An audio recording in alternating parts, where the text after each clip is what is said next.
welcome. Good evening. Thank you for... Are you at peace? Very much. Excellent. What makes you say so? Well, you go through a phase where you're uncomfortable because the decision, like the one I made, is not an easy decision. And once you have made that decision, you have to live with that decision. And yeah, I'm comfortable. Even in the midst of threats, you know, a minister of all persons, we're supposed to reach out and embrace, you know, people. Comes up and says, we're going to bruise you. What was going through your mind? Well, it's very sad, and it shouldn't be, because I was just wondering, okay, you're going to bruise me. What have I done to you? What have I done to you for you to say you're going to bruise me? First of all, we've never met.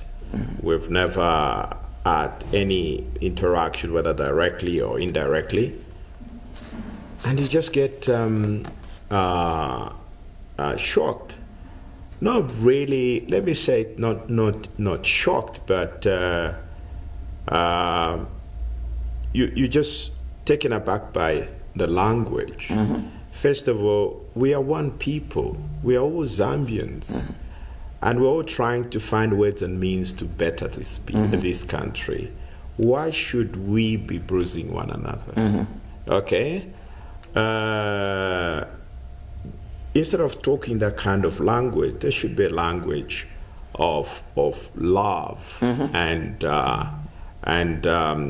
there's this notion. I guess it's coming from the idea that politics is dirty. And my question is, why should it be dirty? And if it is, why shouldn't we clean it up? Why should we accept it? Why should we normalize this notion that politics is dirty? You know, and I was fully aware of that fact, and I said, okay, it cannot be accepted as normal, and we have to start by cleaning it. I guess what they mean that politics is dirty is that the educated should not get involved and so forth. I said, but countries are built by its best brains coming together, people the best experience and so forth. Now, when you say it's dirty, you are basically saying politics is a game of thugs, but it requires a lot more than that. It requires more than thugs to govern a country. You need intellect, you need expertise, you need experience. And it's not easy. When you're running government, you're responsible for the lives. It's a very scary proposition, first of all. You are responsible for the lives of 25 million people. It's not a light undertaking. And that is why you need the best brains in the country to join hands and be able to do what is in the best interest of the country. And what we have currently is actually a scandal. A scandal. Like you are saying, it's a beautiful country. It has everything you can imagine. So rich and yet so poor. How do you explain that? Let me ask you the next question. First, let me talk about myself, because it's related to the next question. I've spent 55 years in this profession. I have tried to be driven by my principles. But every time we get to election time, people question about the position I take on issues. People question my impartiality. People question, the performance. Even people who I know very well, who I've known for years, who know my principles. Are you surprised that a number of people, some of them people who you have defended, in court, questioning, your decision, questioning what you believe in. Are you surprised that people are supposed to know so much about you and yet they know so little? Yeah, well, the only decision I have made, if I can clarify, is that I have said I'm ready to serve, right? Ultimately, but by the way, it's not a decision I reached overnight or instantly. I had calls from people in the diaspora and people locally, I think based on what I stood for, my principles and my values and everything else. And they said, why don't you consider this? And I said, well, it's something, but people need to understand this, by the way. I think we get mixed up in these things. Service to the country is a duty, right? Each and every one of us, we have a duty to serve this country. The only thing you have to do is to decide how are you going to serve, right? So in my case, I've been serving this country from 1990 when I got admitted to the bar.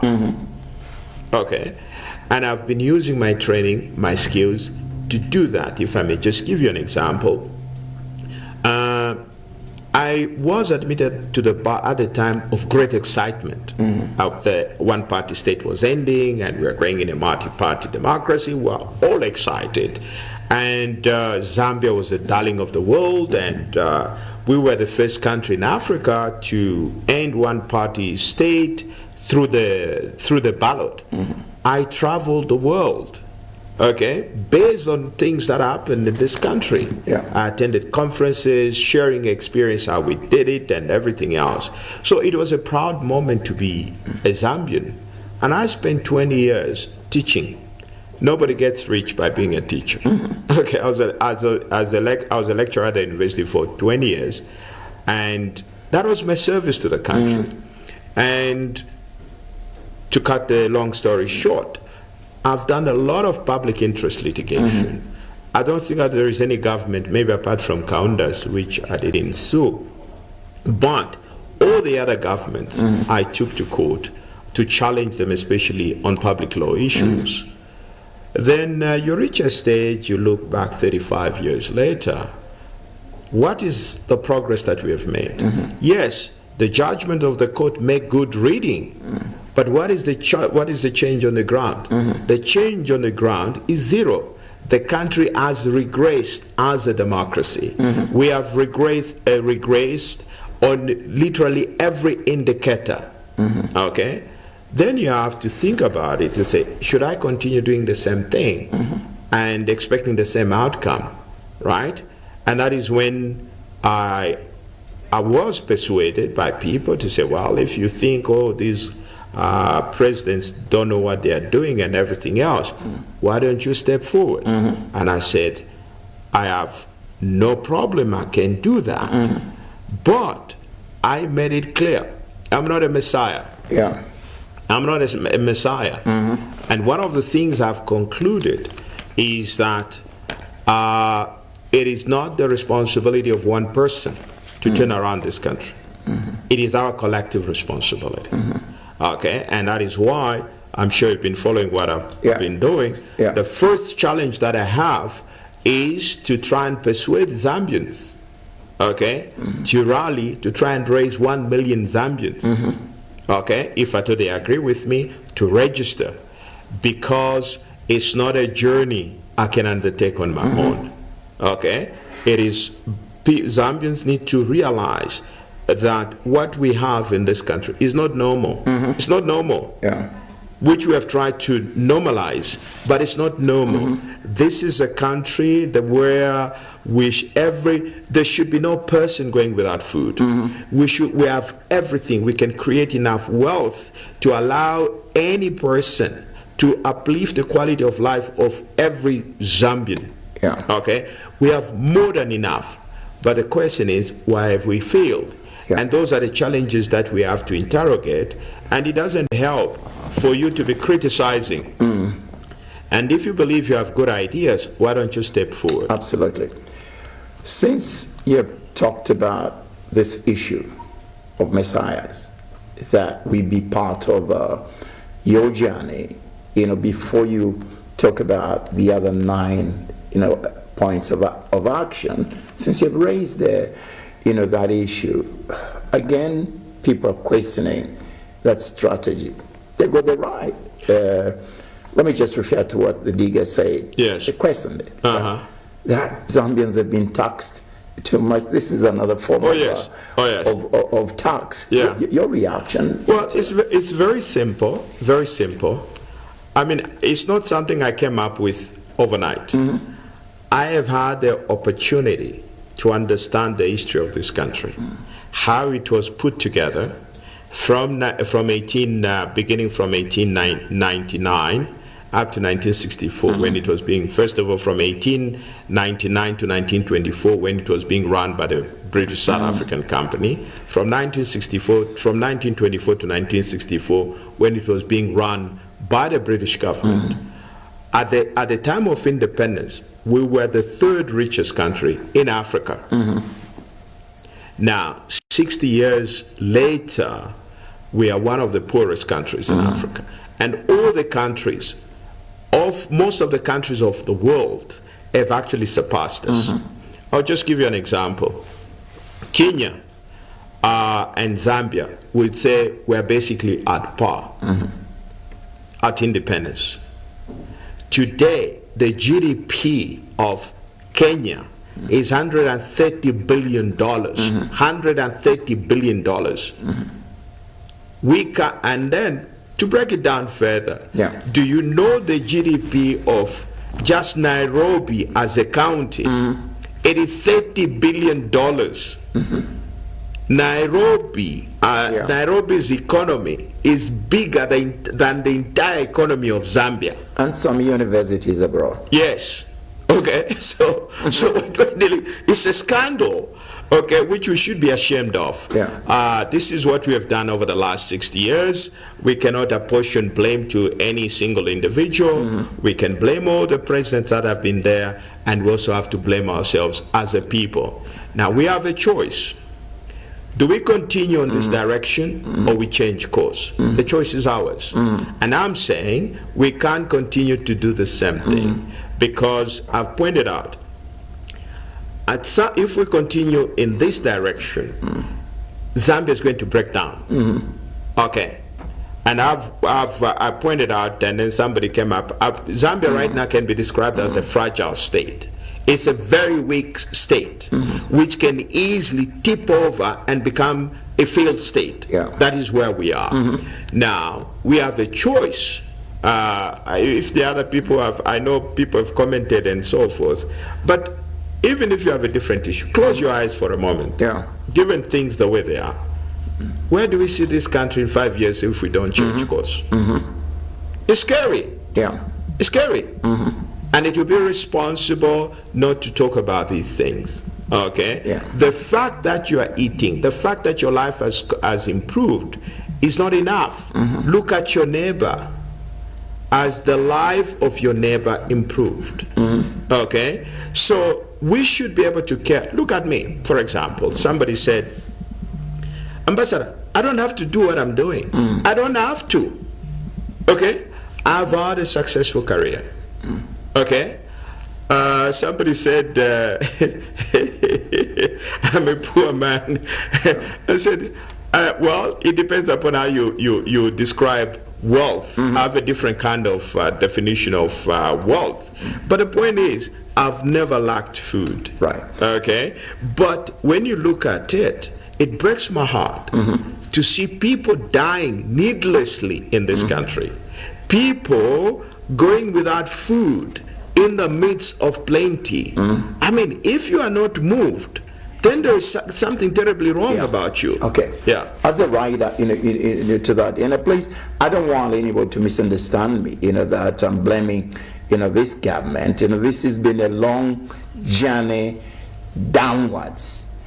Yes. Why have we reached a point where mediocrity seems to be the norm? Yeah. I wrote about a mobile service provider, recently, and the bad has been going on for a long time. We seem to accept that as part of our lives. 4 hours of electricity is part of our lives.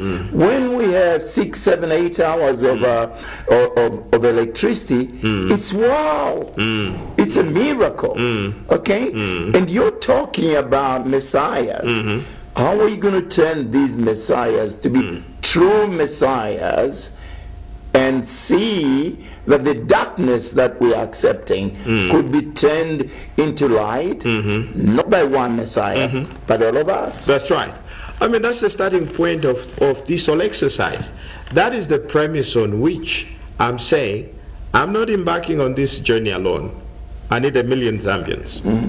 And the idea is to get Zambians to begin to believe in themselves and to accept the fact that there will be nobody that will come and fix things in this country. And no one person can fix this country. But the responsibility to transform this country into a paradise, which we can, it is ours. When we put our hands together, there is nothing that we can fail to achieve. But we need to accept that. Okay? That's one of the points that I raised. Ambassador, nobody goes to the hospital unless they believe they're unwell. Okay? Now, Zambians need to come to terms with the fact that we are unwell. Okay?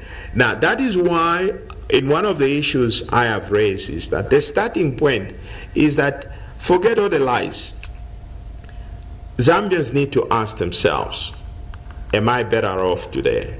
Am I okay? Now, here is a point that the advantage that your generation and mine have. We lived under Kaunda, right? Where at some point things were okay. I'll give you an example. I may have lived in Kamchanga. Another person lived in Riverside, in whatever, mine area and everything else. But the point is, when we got sick, we went to the same hospitals. Okay? There was no hospital for ministers and for the low grade. We went to the same general hospital. When we went to school, I was from Kamchanga or whatever it is, we went to the same schools with children of ministers and so forth. Okay? That was the society we lived in. Things were working. Okay, it wasn't perfect, but things were working. In addition to that, when I went to university, I was privileged to go to university. I shared the same classrooms with children of the most powerful people in the country. Okay? I remember in my time, I think in my first year, we had, if I'm not mistaken, I stand to be corrected, Dr. Kaunda's daughter, I think Cheswa Kaunda, was in our class. Okay? So, we were interacting. We may have had different backgrounds, but you know the greatest equalizer? Education. Right. So the only distinguishing point was what was in your head. Not your father's last name, not your father's bank account. But today, we are poor and unequal. The gap between the rich and the poor is so extreme. It's abnormal. Now, the majority of the younger generation, when I tell them that, by the way, we used to have council trucks come to collect dirt in the compounds, they can't believe it. Okay? But we lived through that. We, at some point, we had a working and functioning system. That system has gradually broken down. Now, we have a choice. So we need, first of all, before you can start fixing anything, you need, I mean, it's like if you are trying to convince an alcoholic person to say he has to stop. He has to accept that he's sick. Otherwise, you're wasting your time. And as a country, we need to accept that we are unwell. What we have is not normal. Once we reach that consensus, the next point is, what do we do? Right. Okay. So as long as, there are people die when they shouldn't die because they live in denial. Yeah. Okay. So Zambians need to understand, and again, we have fed so many lies, and people say, "Oh, we're doing well, we're doing well." When you're doing well, it's always relative. Yeah. You're doing well in comparison to what? Okay. Now, the best reference is that. Let's look at the position now in Zambia today. Let's compare to 60 years ago. 60 years ago, the country, yes, the population was small, okay, and manageable, and the economy was strong. Today, the population is huge, and the economy is weak. That's the reality. Now, that is internally. But also, if you want to make a better comparison, compare yourselves with other countries in your neighboring countries. Yeah. That's how you assess your success. Yeah. Okay. And I've just given you an example of Kenya. We were on the same. Don't even talk about Singapore, Malaysia. No, just look at Kenya, Rwanda. Yes. Botswana in 1966 was a basket case. There. People in Botswana live far much better than we do. Did you know that the Swanas, for example, don't need a visa to go to the UK? Yeah. They don't. Yeah. Why? Because a Swana has no reason to go and stay in the UK. Okay? Yeah. A person from Seychelles doesn't need a visa to go to the UK. But we do. Where is the root cause here? Leadership. If you're going to say, leadership, a football team is not just about players. Yes. It's about the manager. Yes. It's about the coach. Yes. It's about the whole system. Is it a whole system which is rotten? We have all failed ourselves. Okay? As a citizen. It's not just because, don't forget, Ambassador, where do we get our leaders? They come from amongst ourselves. Yeah. They are our friends, our relatives. Those are the people we put into leadership. But the point is this, and that is one of the issues that I'm talking about, is accountability. Okay? You can't just pick up somebody from nowhere. Interrogate him. What is his track record and so forth, right? So it's not something that we can apportion a blame to anyone. Right. The leadership has failed, and we as citizens have also failed. That is why, even if under the current system, even if you bring an angel to run this country, that angel will fail. Yeah. That is why we need to accept that. As Zambians, we must, we have to be serious. We have to make a choice. Do we want to turn around this situation? If we do, then let's get serious. Right. Which means we have to stop corruption. Yeah. We have to stop stealing. We have to stop division in the country, because you cannot develop a country that is divided. You can't. There are a number of things which are the 10 points that I pointed out. Yeah. We need to embrace that if at all we're to turn around the country. It's very simple, but that has to be our collective decision as a people. Okay? It's not just a question of leadership, it is also a question of citizens to participate in that. Because it doesn't make sense, some people are working hard to create wealth, and other people are stealing. Right. Let me ask you one question, because you mentioned that we need to interrogate our leaders, ourselves. I know the next question is trivial, where I stand, but other people think it's important. Almost every president, or would-be president in this country, people question the background, the nationality. I mean, they're doing the same, to you, without being accused of answering the question. I don't care, how one became a Zambian, but as long as that person is Zambian. I'm not questioning whether you're Zambian or not. Trump's roots, I think, in Scotland. There's a Zambian who was first minister in Ireland. Nobody said this guy comes from Zambia. I did say where I stand is trivial. But and Bandu, is it important to you that people come up with all sorts? Ambassador, at my age, I'll answer the question this way. One of the guys in the diaspora asked me, and said, the same thing you're talking about, presidents. And he said, oh, you know, you guys, you come, you speak well and everything else. And when you're given a chance, you go and do something else. What guarantee is there? And I said, you know what, my brother? What you have to do, look at my track record. If my track record doesn't give you comfort, there are no words I can give you that will give you comfort. That's it. Whatever questions they have, they should look at my life. If they're uncomfortable, I don't have to begin to explain myself. Look at my track record. Look at everything I've done.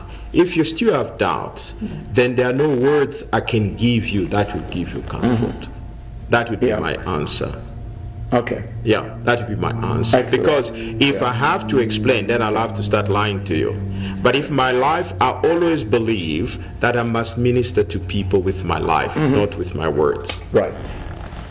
Something similar to that. Again, the nation is composed with different classes. Okay.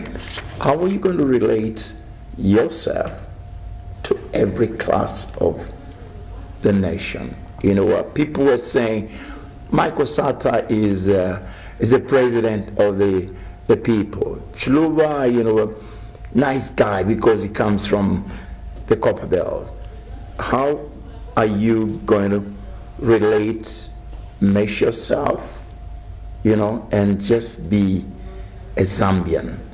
Not a Zambian who has gone far in school, who has achieved what?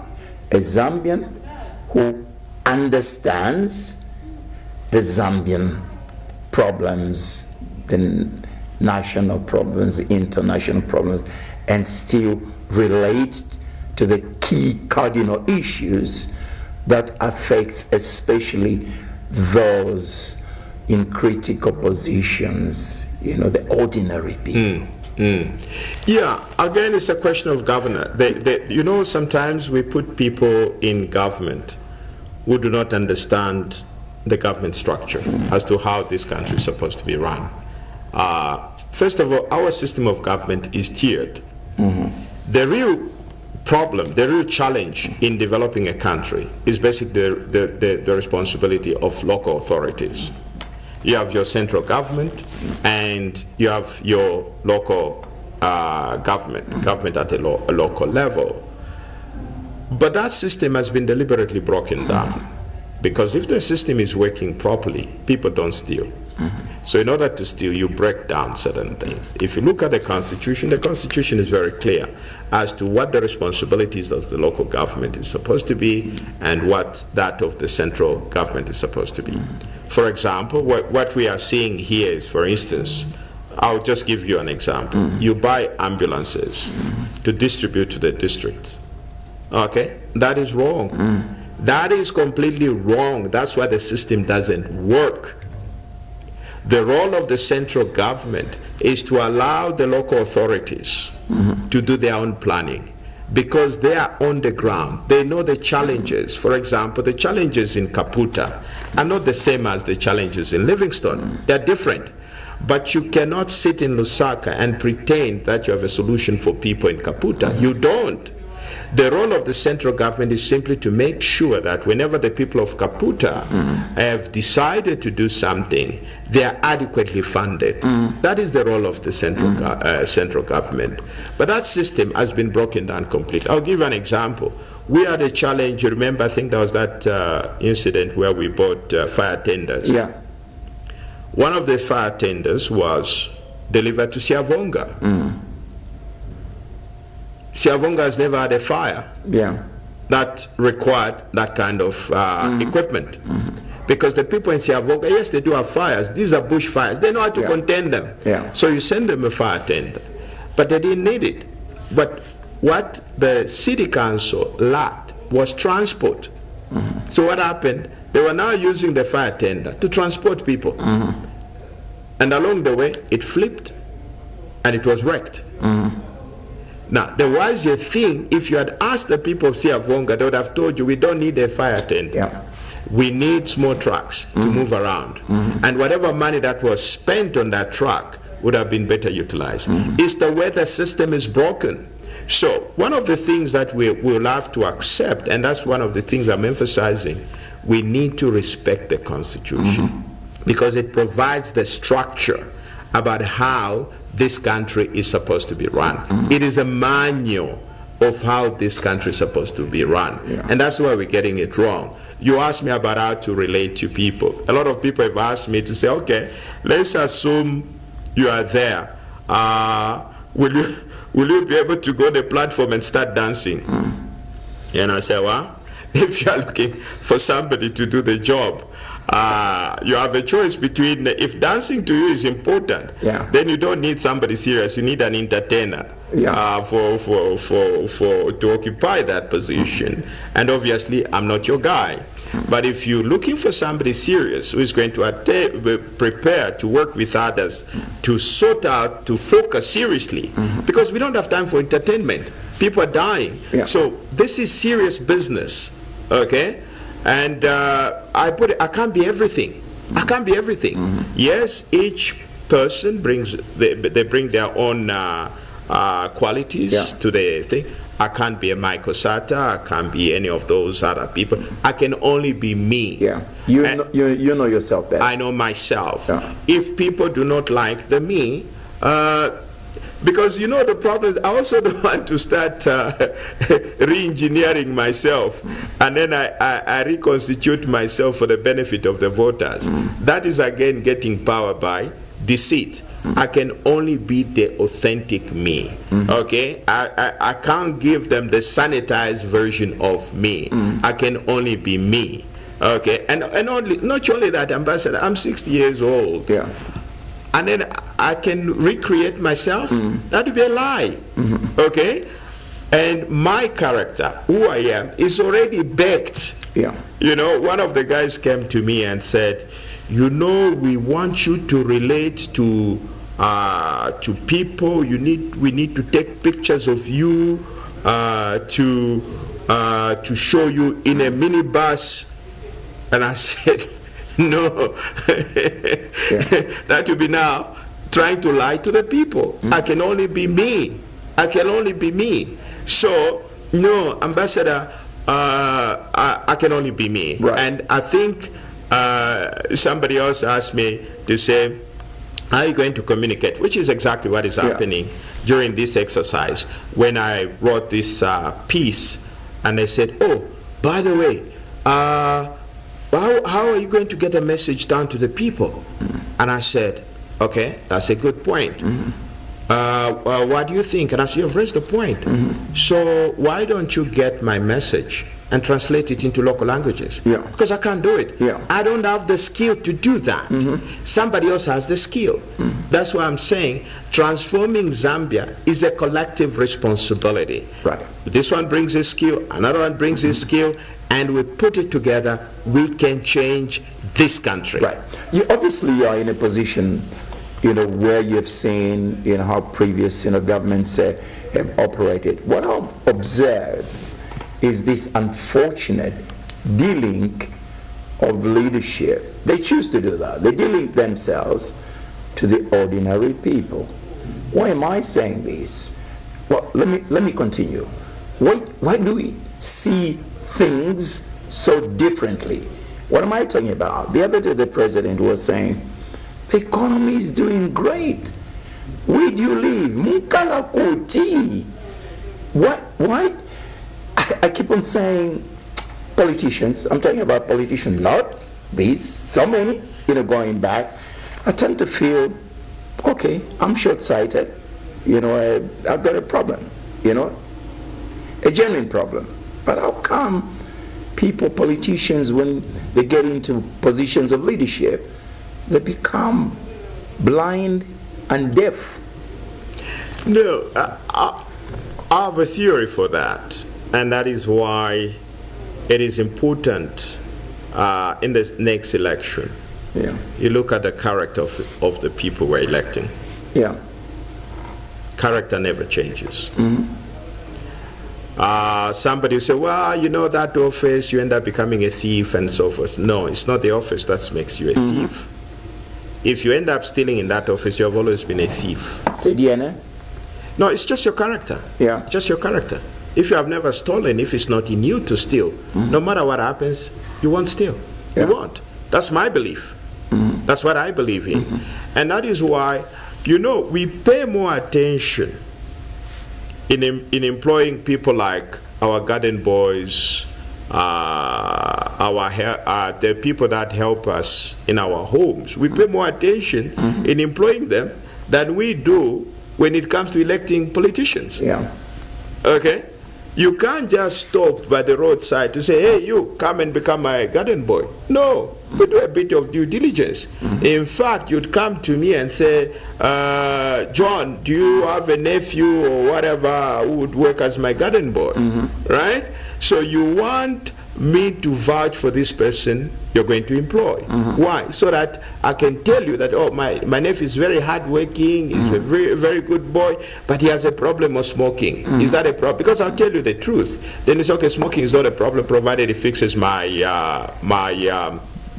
garden. But the problem is, we elect councillors, we elect mayors, we elect MPs, people that we do not even know.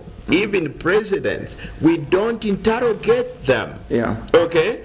And when they're in the office, we begin to see all these negative things. No, those things were always there. Yeah. Okay? They were always there. We didn't just pay attention to these things. So what is required is to be careful. For example, you are going to elect somebody as, take it as a mayor. Yeah. What does he know about being a mayor? When you're going to elect somebody as a councillor, you ask him. By the way, if you remember, in the old days, UNIP, although it was one-party state, if you remember, members of parliament used to have debates. Yeah. Okay? You have to choose between the two of them. I remember they would come, they would go to schools and they would be able to have debates. Yeah. We don't do that. So, but we still have an opportunity to be able to say, this guy, and also, first of all, the starting point is not just about the electorate, but even you yourself, before you decide to offer yourself, as a councillor, as an MP, or as a councillor, as an MP, or even as a mayor, or even as a president, you need to ask yourself, what is it that I've done in my life that has prepared me for this job? That's the starting point. Right. Because when you are a councillor, you are responsible for the lives of the people in your ward. Yeah. When you are an MP, you are responsible for the lives of the people in your constituency. When you are president, you are responsible for the lives of all the people in the country. Yeah. This is not a joke. It's not a joke. You have to interrogate yourself and ask yourself, am I equal to the task? If I am, what makes me believe I'm equal to the task? But we don't do these things. In addition, there is a second layer. Yeah. You have to check yourself, and there's a second layer, which is now that of the electorate. Yeah. What do we know about this person? What is it that he has done in his life which would make him a credible councillor, a credible MP, or a credible mayor? We don't do that. As a rider to that council, I know the many ways of knowing the person. You can't know everything, okay? One is the declaration of assets, okay? We have to know what the person had before getting into the office of leadership. We can't even debate the importance of that. Why is it such a problem? Why is it resisted? It's not a problem. Somebody said, by the way, that I'm a broke person. Yes, so you're broke. You fail to run chickens, whatever. You are not married. That kind of thing. Yeah. But serious. So then I have an easy task, because my declaration will simply say broke. So I have no problem. Yeah. But on a serious note, there is a reason why we've gone through these processes. because those offices are offices of trust. Okay? You have a duty to make, even if you're not required by law, to even be able to say, guys, this is who I am. You go there to serve. Okay? You are going there to serve your people. It's a service.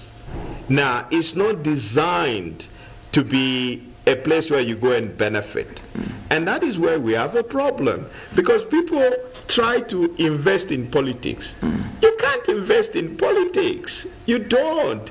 I have heard of in the past where people even sell the properties to invest in a campaign. Yeah. It's crazy, because if you sell your property and invest in a campaign, there is no system in place for you to recover that money. Yeah. So which means if you have to recover, you have to steal that money.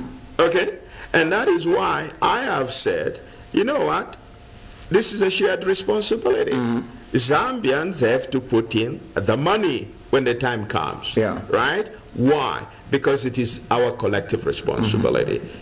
We all have to make sacrifices. I have left my practice. I was running I was part of a successful law practice. Yeah. We're not struggling. You know, one friend of mine said, you know what? Work of a lawyer will not make you a millionaire in terms of dollars, but you give you a comfortable life. And I've had a comfortable life, and I've given up on that practice, but not only the comfort. I love the law. I love the law. That's what has been part of my life. Okay, earlier on you asked me, was that an easy decision to make? I won't lie to you, Ambassador. Yeah. I broke down. Yeah. I broke down. And I said, I don't need to do this. And I said, but I'm in a privileged position, and I have to make sacrifices for the millions of Zambians who have not had the opportunities that I've had. You know, so that's where we are. The fight against corruption. The point is that we have to take care of wastage, take care of corruption, and just make sure that we utilize our natural resources wisely and responsibly. Okay, because these resources, at some point, they will disappear. Look at the situation in Kabwe. We have mined. What are we left with? Okay, problems. Lead poisoning is there in Kabwe. Yeah. You know, I come from Muflera. They've been they've been doing mining on the copper belt for nearly 100 years. Yeah. What is there to show for it? Okay, but we must be careful now we manage our resources. We have to make sure that when these resources at some point will be depleted, what do we have to show for it? Yeah. Okay? And that's why I'm saying all these things, we are all responsible. All of us are all responsible for the mess we are in. We need to accept that fact. And then once we accept that fact, the question is, what do we do next? Right.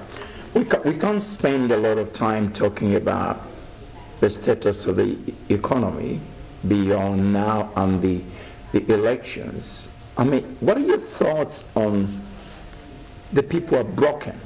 Cost of living is just unbearable. You know, people have been asking me, why are people so critical when the leadership is saying there's 6% growth, and they don't see that 6% growth. It doesn't translate into lower prices of things. It doesn't put the food on the table. How do you make the people positive and say, you know what, we can solve, we've got strategies, even if albeit a shorter period, and this is where we're going. What are your thoughts about that? If we can go on about the economy, I don't want really to talk about that. I want to talk about the basics, in relation to the cost of living. Yeah. You see, the problem, one of the issues that I've raised is being truthful. You cannot run a country on lies. You can't. Impossible. Right? Now, you can't say, oh, everything is okay. Now, first of all, when you're a leader, it's like me standing up and saying, oh, I'm the best lawyer ever. I can't say that. I've never said that. It is actually insane for me to say that. Yeah. Right? I'm grading myself. It's just abnormal. Okay, I can't. Nobody does that. I prefer people to evaluate me. Okay, it is clients that come to evaluate you because you offer them a good service. I was a lecturer at UNZA. I never bragged to say, oh, I'm the best lecturer. No. I waited on the response of the students. They came and told me how much impact I've made in their lives. It's the same way, when you're a leader, it should be the people to tell you, Mr. President, you have done a wonderful job. When a good job is done, it is evident everywhere. You don't have to look for it. People will tell you, okay? And people will feel it. And that's why people sometimes have challenges in understanding the point, is that, oh, the economy has grown. What does that actually mean? Okay? And Ambassador, this is the reason why I have expressed interest in this area. The reason is, if we continue on this path, I mean, it's just frightening to imagine what it will be. And the point that I make, it is not possible to turn around this country without sacrifices. We'll have to make sacrifices. But for the people to be willing to sacrifice, the leadership must be truthful to the people. And the people must also be able to accept the truth. You know, here's our challenge. 5%. I mean, I challenge anyone to come and explain to the country how it is possible to turn around this country without sacrifices when our population is growing at nearly 4% and your economy is growing at not even 6%, is below 6%. You can see the mismatch. It is not possible. There has to be sacrifices to be made. And what is worse? First of all, you need to sustain that population.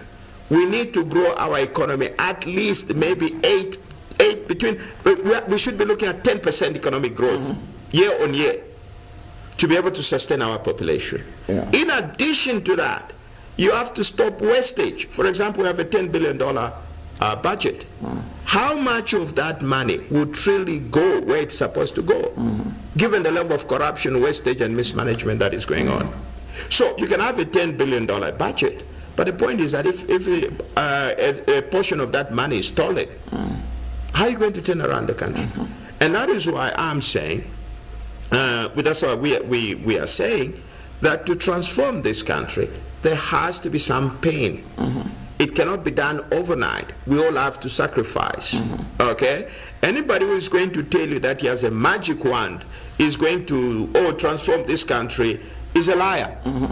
What we're looking at, even if we make a commitment to work hard and everything else, at a minimum, at least before we can begin to see, that is if we change course, right? We could be looking at maybe 5 years before things can begin. We'll see some green shoots, but those green shoots will not make a green field. You might be seeing a green field maybe after 5 years or so, but that you need to do corrections now. The problem is, you know, it's like a wound. It's like a wound. When you contain the wound very early, it's easy to treat. But once you allow the wound to spread, it becomes more complex to deal with. So the bigger the problem, the deeper the problem, the longer it will take to transform the country, the more painful it will be to transform the country. You know, so that is why we need to have a serious. One of the things that is required is for the leadership to be truthful to the people, truthful to the people, and the people should be able to accept the reality, what is happening. And that is the point that I throw a challenge to the citizens to say, listen, it's not a one-way arrangement. It's not about government giving you certain things. You also have certain obligations and responsibilities. That is the way the system works. Let me ask you one basic question, to me extremely important. I'm not an economist. Maybe I'm asking this question, perhaps I'm naive, perhaps I'm a Christian or blind Christian, whichever way you look at it. God gave us land, and I think with everything that is under that land, but we choose to get the land. And we sublate, whichever you're going to call it, we sublate everything that is down, there, and perhaps leaders even take advantage of the little understanding of the value that is, down there. From again a point of not being an economist, how much money are these investors making? If we had a piece of that 25 billion debt, it'll be gone within months. We'll pay it back. But we comfortable battling with the debt and rushing to IMF to bail us out. Is IMF going to do that when the representation is more with their kinsmen and women who are the investors? The situation we find ourselves, I know people attribute blame and everything else, but Zambians need to understand nobody else has a living. Okay? Nobody owes us a living. No country in this world owes us anything. Okay? If we tend to be responsible, they will exploit us. And that's not on them, it's on us. Okay? Whatever has transpired, I know people keep on talking about the fact that there are all these foreign forces at play and everything else, granted, but the problem also is that we have to take responsibility for that. I'll give you an example. Between 1964 to 1991, we wrecked an external debt of $7 billion. Yeah. Okay? Now, whatever happens, policies were done and everything else, we found ourselves in that situation. We didn't learn. It took us almost 15 years for that debt of $7 billion to be repaid. Not to be repaid, to be cancelled. It wasn't actually repaid, it was forgiven. Now, within 10 years of that, we're now sitting at another debt of $12 billion. Yeah. When are we going to learn? When are you going to learn? Okay, now the complexity of the current debt is different from the earlier debt because part of the current debt is commercial debt. You can reschedule, but it doesn't get wiped out from your books. It is there. And this is where the complex situation is. Our situation is so bad, okay, that we need honest conversation. Lies won't help, okay? Even if the truth is bitter for the people to hear, the people need to be told the truth, okay? Because, like I said, you have a population growing at 4%, economy at 5%, and debt to GDP ratio of nearly 100%. Are you going to fix the country? Okay. Now, what is required is discipline and sacrifice. Okay. But in any case, we have no choice but to fix this problem because it won't go away. So we have a challenge. But I do believe collectively as Zambians, we have enough brains put together, but we have to clean up the politics. so that other Zambians who feel like taking part can come in. But collectively, this is not a one-man assignment. No.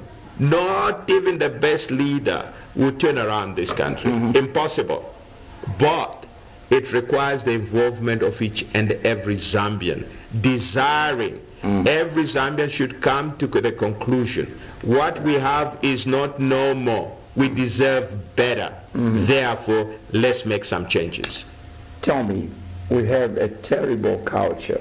Me, mostly 50s, 60s, and 70s, we have reached a point where they say, after I'm going to die, so I'm living for me, I don't care what is going to happen to my children. Have we reached a point where we're so selfish, we don't mind how the children are going to fend for themselves, whether they inherit a debt or not? For me, this is obvious. You have the task where you're sitting there. This is an inherent bad, selfish culture. How do you turn that around? Well, that's what I'm saying. We have to be truthful to each other. You know what? Either we only have two choices. Either we continue in the same direction, okay, and leave everything to chance and see where we'll end up, or we make a deliberate and conscious decision to say, this is not the way to go. What are we going to do, each and every one of us? Okay, we have to make that choice. The choice is, and the problem which we seem to have is that's why there's a disconnect between the leadership and the citizens. Okay, because the leadership is saying, we're doing well, but the citizens are saying, you're doing what does that mean? Because my life is not better, in fact it's worse. You know, so the starting point is being truthful. If you recall, President Chiluba, when he introduced those reforms, SAP wrecked people's lives. Yeah. But nobody rioted against Chiluba. Why? Chiluba was truthful. He told them, countrymen, we have to tighten our belts. And Zambians tightened their belts. We did. Yeah. And it worked. So it's not that people cannot work with government. They can, but they need to be told the truth. Okay? Nobody, and that's my message, nobody, no single individual can fix this country. No foreign investor can fix this country. Nobody. And the responsibility to fix Zambia is in the hands of Zambians working together. There's one thing that complements, development, and it's a unified in a country, which this country has been for years. That in the last 10 years, perhaps, there's no doubt we can't bury our heads in the sand. The country is not moving in unison, when it comes to tribal affiliation. I mean, we can't hide this. We have to deal, with that. How would you deal with that? Well, that is one of the points that I've mentioned, to say we need to have a united country, right? And unfortunately, the country is divided. Okay, what we have. There are terminologies that have been used, and let me give you this example. On my first trip to America, there was something that was striking to me, and I saw these guys. You'd see a guy, Indian-looking guy, Asian-looking guy. When you meet him, he's going to say, "I am an American." You meet a Chinese guy, a Chinese-looking guy, is going to identify himself first and foremost as an American. Yeah, massive patriotism. Yes. Whenever you find a Mexican-looking guy, is going to say, "I am an American." Okay? But when he goes, he's Mexican in his own home. Is Indian in his own home. Is Chinese or Japanese in his own home and amongst his own people. But when he's out in the public, he's first and foremost an American, and is there to serve Americans. That is my dream of Zambia, where we identify ourselves first and foremost as Zambians. When I'm serving you, I'm serving a Zambian. I will not serve you on account of your tribe. I have respect for tribe, and that is why, but we can meet. We can have our own arrangement as tribesmen, fine. But when we go in public, we should first of all identify ourselves, primarily as Zambians. Yeah. That is the unity I'm talking about. Oh. What is now happening is that in the absence of that, what is happening is that no country, no tribe should be made to feel inferior. Okay? Because that will bring about wastage of resources, and that will not bring about transformation of the country. Because what will happen is that these people occupying certain positions purely on tribal grounds, what will they do? They will entrench themselves. Instead of serving and doing what they're supposed to do, they will be entrenching themselves. Right. I know people would love me to ask to go through the nitty-gritty of economy vis-a-vis cost of living, but no, I'm delving into some important things here, like believable. Okay, I know you've touched at this, in the earlier part. Politicians make unbelievable promises. The people are questioning. We've had so many, promises. How do we believe this man? How do you ensure that they believe in you, apart from just clinging to your word? I mean, I've addressed this, and that is why I admire some of my friends who are brave enough and jump in the political arena, form a political party, they are presidents and so forth. I have a problem. I'm not that brave because I need some basis on which to believe that actually people know me, people believe in me. And that is why the first thing that we have done is to try and raise 1 million people, right? It is a sign of confidence. If people don't believe in what I'm sharing with them, I won't reach that 1 million. But if they do, I should be able to reach that 1 million. Okay, it's a test even for me. I'm not arrogant enough to believe that actually people want me to serve them. I'm not arrogant. I'm not that arrogant. That's why I've never claimed any position. All what I've said, I'm ready to serve. That's all. And I've never claimed any position to say I want to be president, I want to be this. The only thing I've said is I want to serve. It is for the people now to decide where, based on their evaluation of me, where they think I can be of service to this country. I know there are a number of things, that people feel uncomfortable about in this country. Quickly delve into energy. I think people, like I said earlier, people are more or less, giving up on electricity in the 20th century, which has evolved so much. It's a right. You must have right. When at night God says, look, I'm taking the lights to another country, I'm sure you can fend for yourself in terms of energy. The president was saying, again, I'm just referring to what he was saying, we are in this position because of 50 years or so of lack of investment. And this is what is correct. Well, there may be some truth to that, but the point is this. What we're talking about, they're symptoms of the problem. They're not the problem. The fact that we have load shedding and everything else is evidence of some underlying problems which have been there.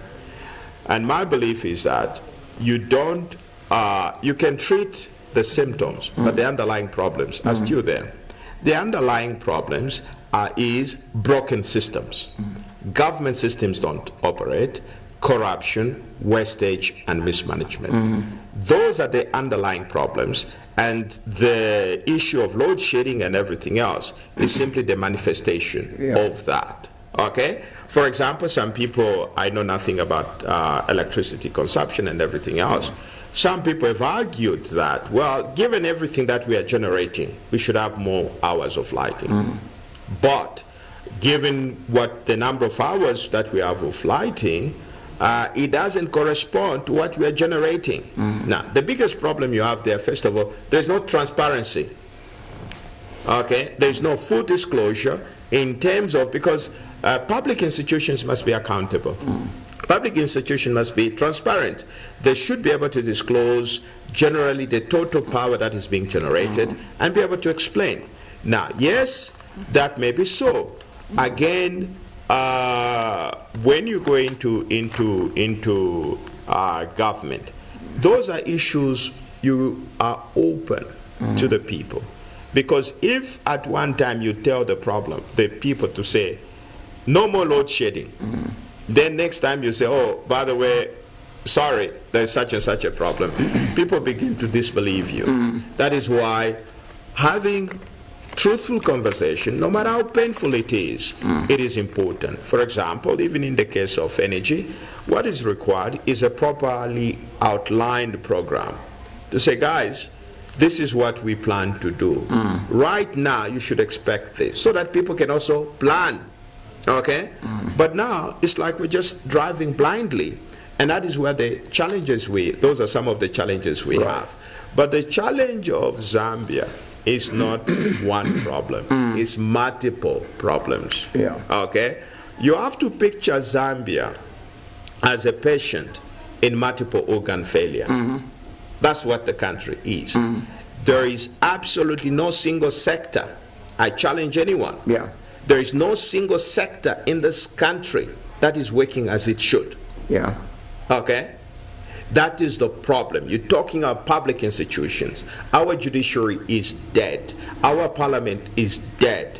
And you have a problem. Even the executive is not conducting itself as it should. For example, why would anybody, Ambassador, be thinking of changing the constitution, amending the constitution 10 months before the election? Why? Why would anybody sincere and who loves this country be seeking to amend the constitution 10 months before the election? If you are in office, what would be your priority right now? Attend to what people are crying about. Not the constitution, but in any case, the timing is off. The problem in Zambia has never been about the constitution. Our problem has been disrespect for the constitution. And what we are seeing is the worst form of disrespect for the constitution. What is even a bigger scandal are those people that have accepted to be part of the technical team. That is a scandal, because those are educated people that have accepted to be part of that technical committee. It is simply wrong. It is simply wrong. It shouldn't be happening. What is going to happen is the government is trying to use the constitution as a political tool to advantage itself for purposes of re-election. This is what it is. And that is immoral. That is wrong. It shouldn't happen. Let me ask you one or two, because we've got 5 minutes to go, and these are the last three questions. We are in this place, apart from mismanagement, it could be today, yesterday, whatever. Greed and corruption. Even if you have a strategy of putting the so-called right people in government, if, like you say, that is their character, then you got a problem. So I want you quickly deal with greed and corruption.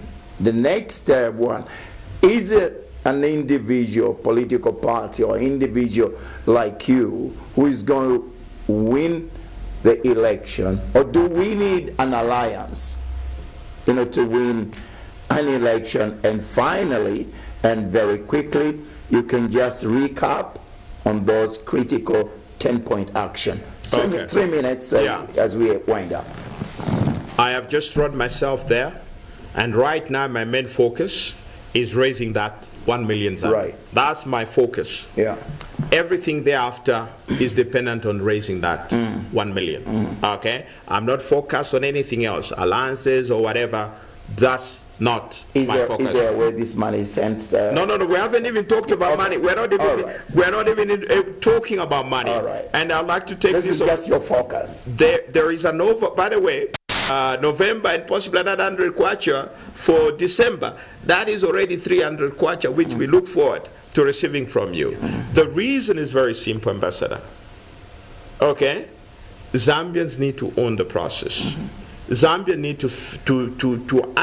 to have a buy-in, because the problem is that elections are bought for people, and once an election is bought, whoever is elected using that money is beholden to the people that finance the election, okay, not to the voters.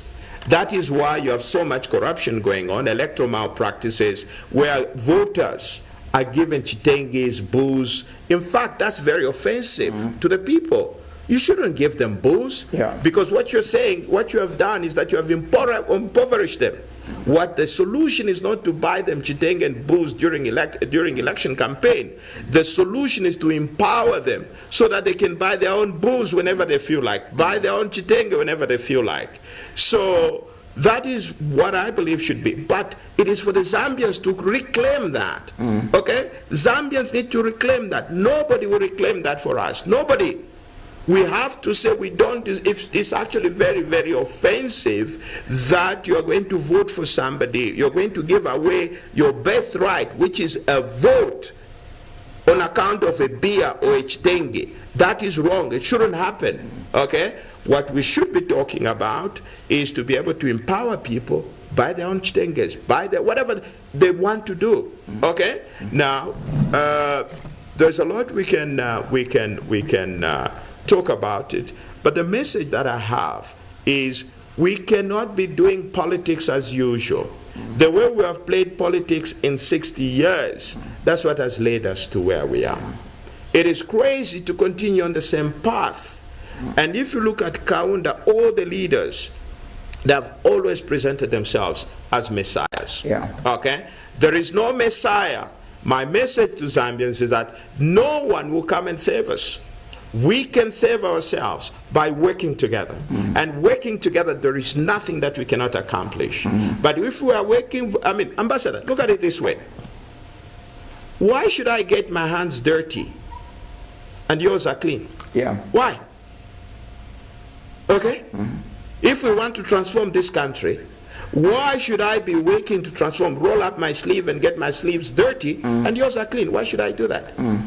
So that's my challenge to you. I'll roll up my sleeve, you roll up your sleeve, everybody should roll up our sleeves. We work together to transform this country. Nobody will. And even in the utilization of our natural resources, we have to be responsible to make sure, we're not opposed to foreign investment, right? But it must be a win-win situation. We must all benefit. It can't be a deal if only it benefits one party. Okay? So we need to wake up. From independence, we have declined. But how low do you want us to go?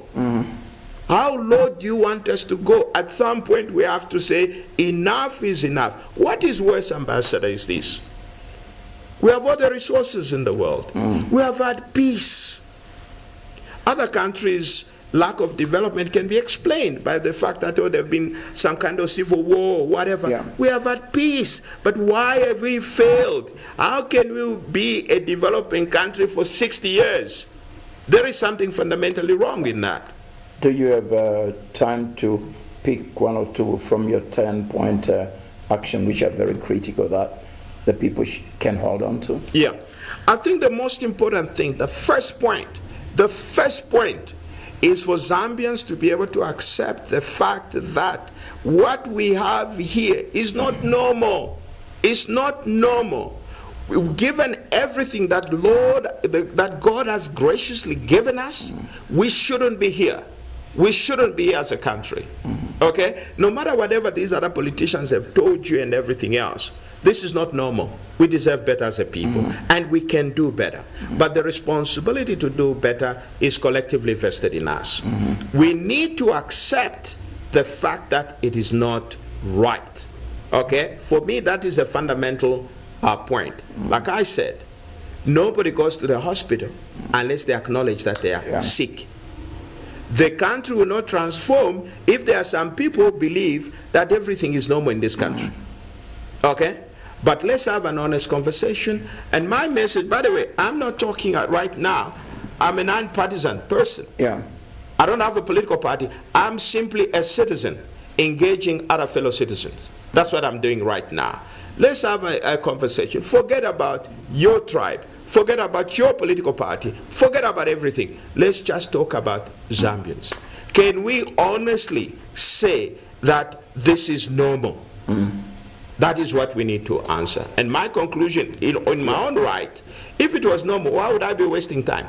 Well, I should have stayed at my practice. If it's normal. Finally, I know how you respect the word. What are you discussing in your quiet moments with your God? Ambassador, let me answer it this way. Yeah. What I've done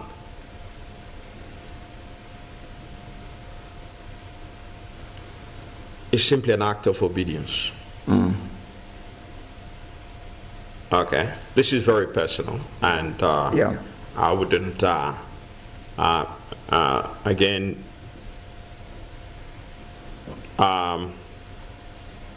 I don't want to say beyond that. So for me, it's just an act of obedience. Spiritually, I'm at peace. Yeah. And because, you know, we say we're a Christian nation. If we're a Christian nation, that declaration should not just remain a declaration. We should see it in real life, which means me being concerned about your well-being, us collectively being concerned about the least privileged people. There are people in this country that are dying needlessly. People are dying who shouldn't die. People are going without food when they shouldn't, and we should be troubled. If you're not troubled by the scale of poverty and challenges that this country faces, then that slogan is an empty slogan. Okay, so for me, it's a personal journey of faith. I don't want to add any drama to that, but like I said, by the way, God willing, I'll be graduating from Rema on the 8th of November. Excellent. Yeah. Congratulations in advance. Thank you. Thank you. Yeah, so for me, it's been, that is what this has been. This is very personal for me, and I think I get that comfort, knowing that whatever I've done, it's not been easy, Ambassador. Like I said, I did cry when I made a decision to leave my firm. This is something that I've built over the last 30 years, and I had to leave because I couldn't do both. You know, be able to serve my. The reason is what I'm doing now is simply to move and try and serve my country in another capacity. Yeah, that's basically what I'm doing. Thank you. Thank you, Ambassador, for the opportunity. How do I close the program tonight with so many thought-provoking issues? Where do I start from? One, God planted you here for a reason. Otherwise, he would have planted you somewhere else. Two, like I wrote about it, recently, and counsel has repeated, there is an urgent need to remember that there should be no one Messiah. We, you, me, State Council, everybody, we are Messiahs. Three, and most important, do your very best, and God will do the rest. That's right. I thank you. Good night to you all.